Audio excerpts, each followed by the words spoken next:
Hello friends, welcome back to Strategic Management. And now we are trying to build up our understanding around the blue ocean framework, which is looking at things from this side. You see, up till now we have been focusing upon competitive advantage by competing and beating the competition. Last session, I tried to demonstrate a differentiation between red ocean and blue ocean frameworks. We tried to understand what Michael Porter has said about red oceans, how those things are being pursued, and then we tried to understand what kind of gaps in red ocean perspective W. Chan Kim and Renee they have found, and they tried to propose a framework around those gaps. Although they have categorically said and mentioned that red ocean is working for so many organizations, they have been doing exceptionally well, cost considerations have brought in fruits for them, and differentiation also has brought in fruits for them, and largely if you will see, most of the organizations, or I would say large number of organizations, they are working in red ocean framework. Here, as I said last time also, I wish to reiterate that if you are in red ocean and there is a stage wherein stagnation comes in terms of industry also, every process has standardized, and now you want to grow still, then what should you be doing? Remember the case of Titan watches. Wristwatch industry reached to a particular kind of a phase wherein new vistas could not be found out by several wristwatch manufacturers, and in India especially, many people they stopped manufacturing wristwatches. There are 2-3 exceptional cases wherein these manufacturers they decided to enter into a blue ocean framework, which we will just see. For example, Titan in India, they focused upon how to differentiate with low cost, how to go for value innovation. Remember those things? Try to imagine Titan now along with those kind of things, and you would realize that Titan focused upon entering into the industry wherein industry was at a level wherein everything was either in the phase of coming down or stagnating somehow, or saturation should I be saying at this moment. On the other side, Swatch is a very important case study wherein they realized that they should be bringing in wristwatches with a different kind of an orientation for the users. Sports oriented wristwatches or swimming oriented wristwatches, and lowering down the price also, those kind of elements were introduced by Swatch and they became successful.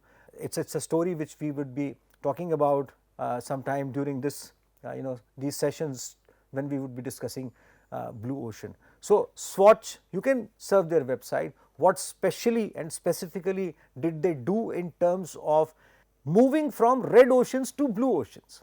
But definitely before that we have to understand what blue ocean framework proposes. But these examples are the foreground for our understanding in terms of blue oceans and the background associated with what we discussed last time when we were comparing red ocean perspective and blue ocean perspective, with especially with the reference of value innovation and looking for non-customers and those kind of differences. So, you see, this is one part wherein red ocean based organizations or organizations competing in red ocean framework, they move towards blue ocean to move ahead, to break that situation where they might saturate. On the other side, many organizations they initiate their business with a blue ocean framework.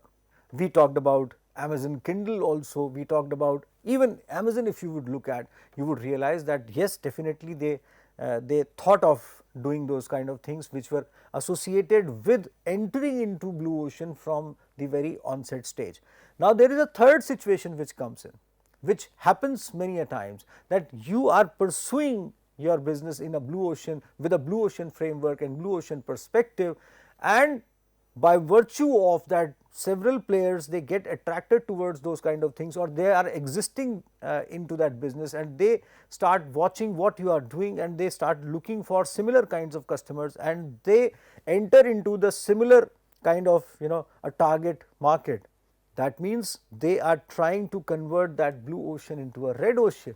So that also happens, but how do you keep ahead of them? How do you keep moving, and how do you keep up the blue of your blue ocean? That is what is the most important part. That is what you have to keep thinking of, that is what you have to keep looking for, and that is what you have to keep learning actually. So but let's see what this framework talks about. And remember the last session, the basic learning from the last session has to traverse in this kind of a discussion through a continuity which can be built up while you watch that last session once again after watching this session. So that is why we are just reiterating few elements here. So here comes blue ocean strategy framework, wherein 5 aspects we have discussed. Create uncontested market space. Swatch did that. Titan in many of the cases did that. Tanishq did that, and so many other organizations, they tried to go for uncontested market space. We can think of how did they do after we have learned what blue ocean actually suggests. Although we know that what uncontested market space means, that is looking for non-users or people who have not been targeted by most of the players in the industry. You are moving away from this red ocean, or you are initiating your business in blue ocean. Make the competition irrelevant. Tanishq did that with the help of authenticity in terms of the metal or the material they use and their designs, and developing a range for almost all sorts of customers all through. There are several consumer product companies which have been doing this. There are several players who have been traditionally doing that, and they have been keeping up the pace so much so that no one has entered there as far as their process goes, because they have mastered the art of remaining into the blue as far as the blue ocean perspective goes. Create and capture new demand. So you have to look for a new demand which doesn't exist as of now. New demand means that you are attracting people who would be thinking of those kind of products, but they are not actually the current users and not being targeted, or they are also not thinking somehow that they should be going for such kind of a thing basically. Last time I mentioned briefly about travel and tourism industry also. Here I have just extended Tanishq example, or Titan for that matter, or Swatch for that matter, and there are several other kinds of things. For example, there is a book producer, Scholastic. Scholastic, they market their books to young kids.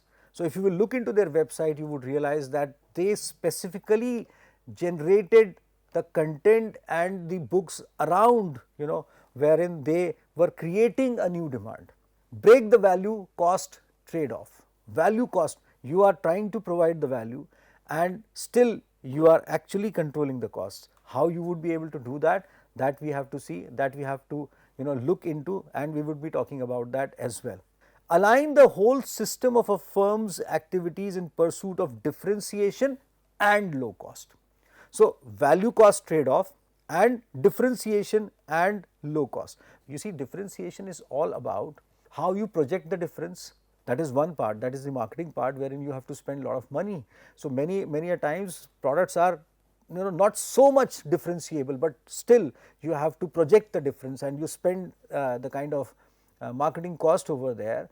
And on the other side, if you have to generate a remarkable difference, a visible difference, then you have to create a process difference also, which requires a lot of cost, which requires acumen also, which requires acquisition of human resource also, probably sometimes machine also, and so on. So there you require lots of cost. Many a times you have to choose a different kind of a distribution strategy for as far as generating differentiation, as far as the approach of the product goes. We can talk about that at length. And for as far as differentiation in the marketing, especially with reference to marketing framework, you can refer to my subject on innovation in marketing and marketing of innovation. So keep these elements in mind, keep looking at the website of W. Chan, Kim and Renee, for Blue Ocean framework, there is a Blue Ocean related website also. There are several other authors who have talked about Blue Ocean strategy framework at length and how it can be implemented. There are several articles which have been published, and here we are referring to, again 2015 article, Blue Ocean strategy, how to create uncontested market space and make the competition irrelevant, published by Harvard Review Business Press. So now there are some analytical tools and framework which has been proposed by the authors. Now what do they say about these analytical tools and framework? Let's see. They say that to make the formulation and execution of the Blue Ocean strategy as systematic and actionable. Now here it is, they are proposing from the very onset that it is not random, and they are talking of value innovation here. They are saying that it is not random, it is systematic and actionable as competing in the red waters of known market space. W. Chan, Kim and Renee developed a set of analytical tools and frameworks. Now you see, they have been observing organizations which created the difference while capturing the costs to a certain extent.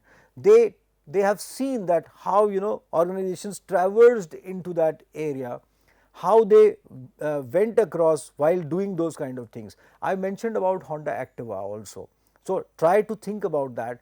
A scooter manufacturer, an automotive manufacturer, a motorcycle manufacturer primarily comes into scooter business by designing a scooter which is good, comfortable, powerful and liked by all. They went for an uncontested market space wherein younger lot who was looking for especially male riders, they were looking for motorcycles as an aspirational product. Females we did not have so many options for.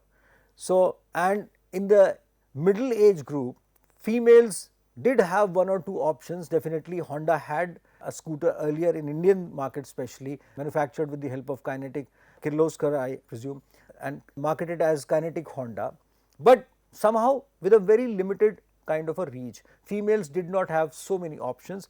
Bajaj scooter was preferred by males and females were not overwhelmingly using scooter as an option. On the other side, elderlies, they were not finding geared scooters as comfortable after a particular kind of a stage. That you had to start the scooter with the help of a kick start. Okay, if you have put an electric start also there, but then also it was not so comfortable as far as the geared scooters go. It requires an effort and concentration diversion, especially in the case of elderly. Now these 3-4 kinds of people or consumers, customers, they were not being targeted by anyone. Honda came up with Activa, wherein males and females young riders, male and female middle aged riders, or let us say not so old, not so young riders, using it for any purpose, people commuting for jobs and those kind of things, basically small families with which preferred a particular kind of a space, a boot space, along with 2-3 people sitting together on the scooter. Indian market is like that, it requires that, and they do not have to use gears also, it is an automatic gear situation, and then especially elderlies, and that too males and females. So all the 3 age groups, all the genders for that matter, they could use the scooter. So they designed that, they created that thing and marketed it very well. Am I sounding with a perspective of how they moved from red ocean framework towards blue ocean framework? That might have made sense to you, and just to mention that they have done exceptionally well as far as the situation goes. Now let us see what further we have to learn in this. So as of now we have talked about systematic and actionable aspects of as far as blue ocean analytical tools and framework goes. Let us see what comes further. So Kim and Renee, they have proposed the strategy canvas. They say is both a diagnostic, mind these words please, diagnostic and an action framework. It helps you both ways to look into what can be done and what is being done as of now. So when you analyze what is being done and what can be done from this stage onwards. So, it becomes diagnostic as well as an action framework for building a compelling blue ocean strategy. Now, this framework graphically captures in one simple picture, we will see how it does that, the current strategic landscape and the future prospects of an organization. This is valid for any organization which is initiating a new business also, and moving from red ocean to blue ocean also, and keeping up in the blue ocean as well, as I said earlier. Now, the strategy canvas is one page visual analytic that depicts the way an organization configures. Now, you see, please monitor these words. It is a one page visual analytic that it gives you, a comfort of analyzing the situation. Analytic that depicts the way an organization configures its offering to buyers. Offerings largely can be seen with the perspective of marketing mix, product, price, place, promotion. So, how a bundle in terms of an offering is extended to a buyer. So, you see, it's a mix of all the elements of marketing which is presented in the front of buyers. So, offering we will take up with that kind of a perspective. So, configures its offering to buyers in relation to those of its competitors. So, you definitely have people who are into similar product categories, but then you have configured it somehow which actually differentiates you and generates a value for the customer. Cost is not raised for you, price probably is slightly raised for the customer, we will see, and that is acceptable also, that we will see, and that is a very big advantage of blue ocean framework, that here you can charge premium also.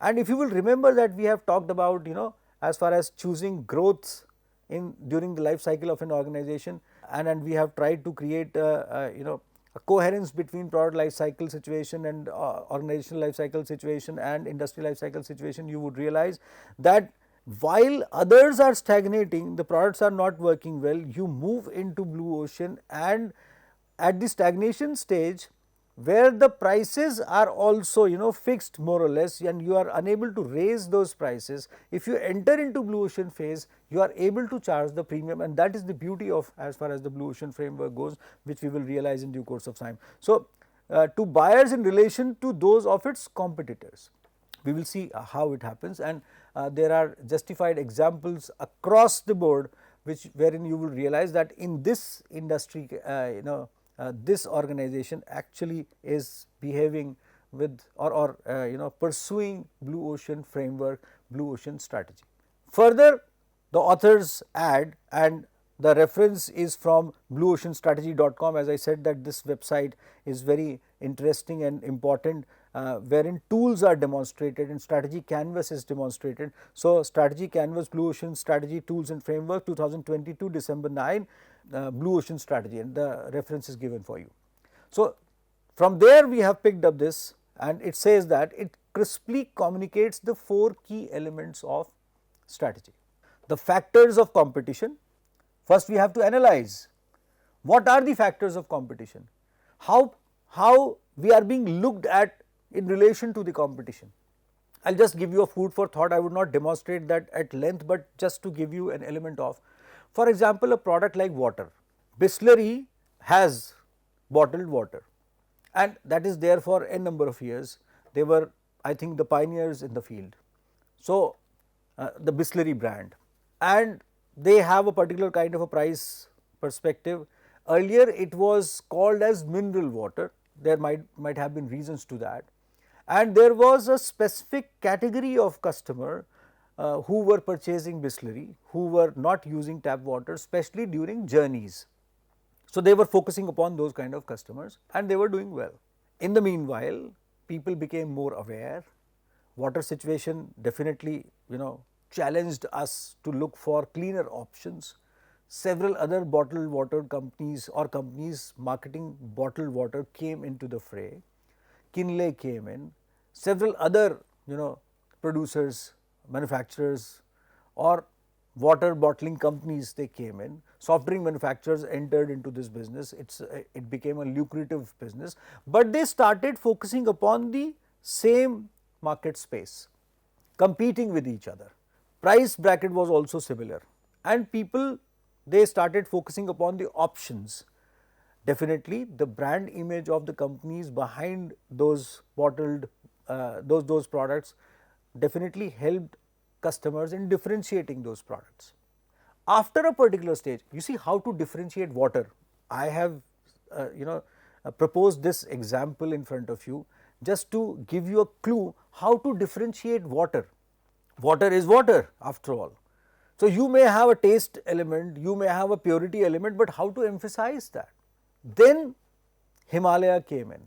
Tatas, they started marketing Himalaya brand, bottled water, and somehow they marketed it with a different kind of a perspective, going for uncontested market space also, marketing with a difference also, putting up a cost element there, checking on that cost element there, catering to value cost trade off also, and charging a premium as well. That is the point which I wanted to raise in front of you, charging the premium as well. Same thing we could discuss in terms of Marvel Studios, which we mentioned in our last segment. Similarly, you can think in terms of movies like Harry Potter.